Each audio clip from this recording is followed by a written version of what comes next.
Let's take a look at our sales forecast next, which should be the tab down here, 3A, kind of the next thing we want to work on a little bit. And admittedly, this one can get a bit confusing at times because it's not automatically set up, for the different types of businesses, service businesses, for example, versus retail businesses, versus maybe manufacturing or something to that effect. So it can be a little bit challenging, but I think if you listen and we get through it, it shouldn't be too big of a deal. Now, if you are a manufacturing business, what you would want to do, and I don't know that I have any of those, and so I'm not going to spend a lot of time, but if you come to the green tabs down here, there's a cost of goods sold calculator, and you could put that in and figure out your cost of goods sold, and I think that automatically then takes it to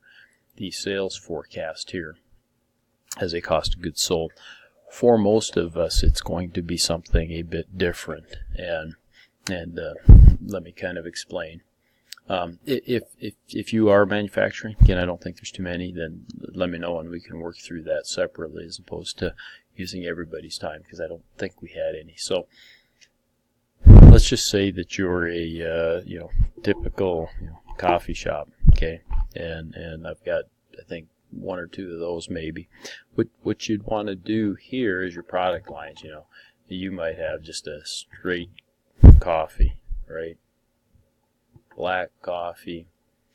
Units would be one, okay, for just about everything, and I'll show you why here in a bit. And maybe you're going to sell those for $1 a cup.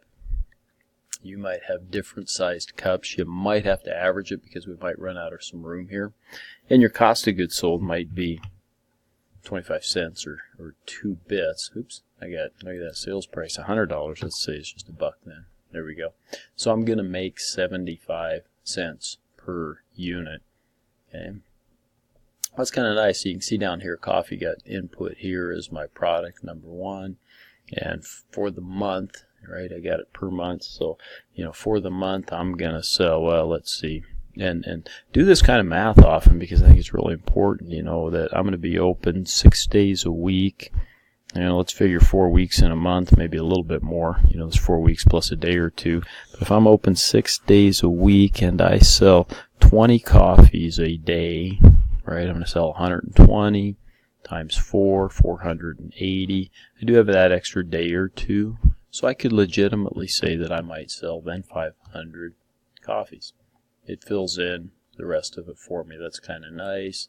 I'm going to do that for half the year. I think then I'm going to, things are going to pick up, and so I might go up to 550. And do that for the rest of the year. Okay? So that gives you an idea there of just one product. Your other product then might be lattes. And I don't drink foo-foo coffee, so I have no idea what those would be. Units up here, I sometimes struggle trying to think of good examples of things that might be units. You might have some. I guess if you come up with something, you got a question about that, let me know, and we'll try to work on it. But for the most part, I think that's just going to be a 1, right? Lattes, I think, I've never bought one, but I think they're more, I don't remember ever buying one. They're a little more expensive, maybe like $4 or something. You guys have to tell me. So you got that. My cost is probably also going to be more. Maybe it's going to be $1. Still the same relative cost, right? 25%. I probably don't sell as many lattes, but I don't know. So again, kind of think through the math, because I'm going to do that when I look at your sales forecast. I'm going to look at it and say, there's no way they could sell 750 cups of coffee a day, whatever the case may be. So kind of do the math for sure in your head. And this may change a little bit too as you work on your plan. We may have to come back and make some adjustments here, and that's fine. Once you get these all put into place, to come back and make adjustments relatively easy. But I might do 200 lattes, right? What other things might I sell? Frappuccinos and cappuccinos, and I might have mugs that I sell as well. right? My mugs probably don't have as good a margin, so my cost of goods sold for my mugs might be a little bit more, right? And again, you might have to, for example, here, if you're going to have a lot of stuff, maybe you're going to have some baked goods and those types of things in your coffee shop and cookies and whatnot. You might have to say, well, lattes, cappuccinos, frappuccinos, all those are maybe under one product line, and your average, price is going to be that $4, and your average cost is going to be $1 or $1.25, whatever the case may be. So you might have to do some averaging like that to make it fit. I have had a few projects where the product lines got to be even greater than that, and so we had to do some modifications, and that can happen. So if it does, let me know, and we'll work on it.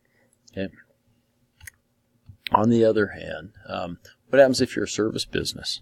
What if you're cleaning carpets? I don't think I have any carpet cleaners. But if we're cleaning carpets, we might have different jobs that we offer, right? But carpet cleaning. Okay. Our units there. Oops, I gotta delete these too. And this could be just a description here too. Let me try that, because units might be square feet. Let's see if that works. If I can type square feet. Yeah, square feet sold. So I guess that's more of a descriptive thing. So go back and change my mind on what I said a little bit earlier. So we're gonna do carpet cleaning by the square foot, and we're gonna charge, if somebody had a 300 square foot living room, that'd be pretty good size, but you're gonna charge 75 cents a square foot maybe. Your cost in that, you are going to have a little bit of solution. You're going to have a few things like that. So, your cost, maybe it's just going to be 10 cents, right? So now you got a square feet. So then down here, you're just going to estimate the number of square feet that you're going to do. If you did a house like that, again, one of them a day, 5 days a week, do that kind of math just as a double check on yourself. Okay. You want to definitely double check yourself when it comes to those things. Okay. Let's get back up here, because we might have some other types of service businesses. Let's say you're a bookkeeper. Bookkeeping. P. Just one P. Units here, you might be charging by the hour, right? You might be charging $25 an hour. Okay. What's your cost? If it's just you, it's really nothing, right? Okay, so you might have a 0 for a cost of goods sold there.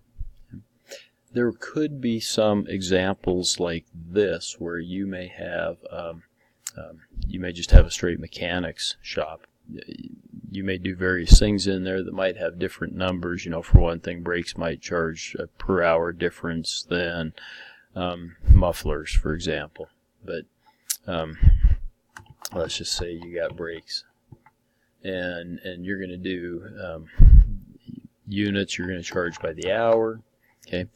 If you have an employee, your shop rate may well be $50, and in a case like this, you may well be paying that employee based on what they're actually putting out the door. And I gotta emphasize this, that maybe you're paying that employee $20 an hour.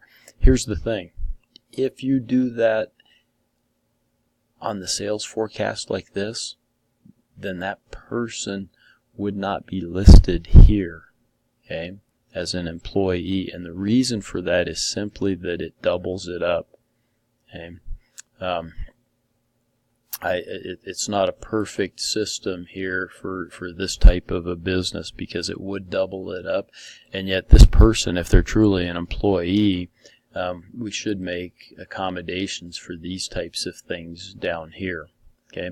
What I would tell you is that probably the way to do that, to make that accommodation, is to say that, hey, I'm gonna pay this person $25 an hour, and of that $5 an hour, and we could do the math, but $5 an hour is gonna go to cover the things like the Social Security, et cetera, et cetera. So we can do that. Okay, it gets to be a little bit trickier. If you have that kind of a question, that type of a business, let me know. I don't think there was too many, if any, of those in our class. So you might have a combination, right? And a auto shop would be a good example. You know, right? You're gonna have shop rates, and you're gonna charge people for that, but you might sell tires.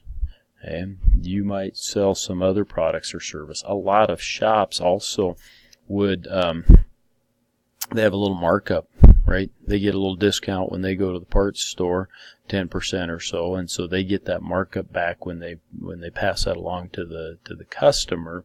Okay, and again, for something like that, you might just have to average it. There's no way you could list all the different parts. Okay, so you might just have to say parts, and then we'd come over here. You know, sales price per unit.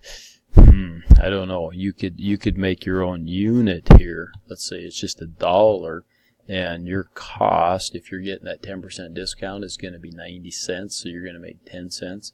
You know, then you would come down here and you would say unit 2 is parts. You know, I estimate that I'm going to sell $500 worth of parts, okay, per month. I'll make $50, right?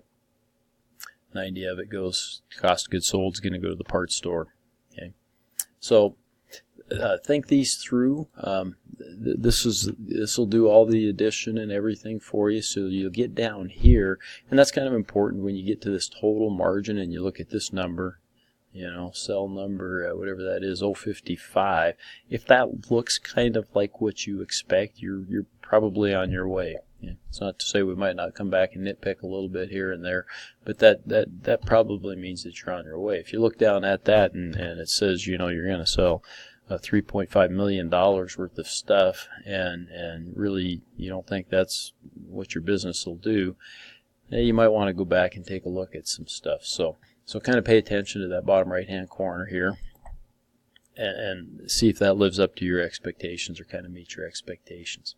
That should be it for the sales forecast.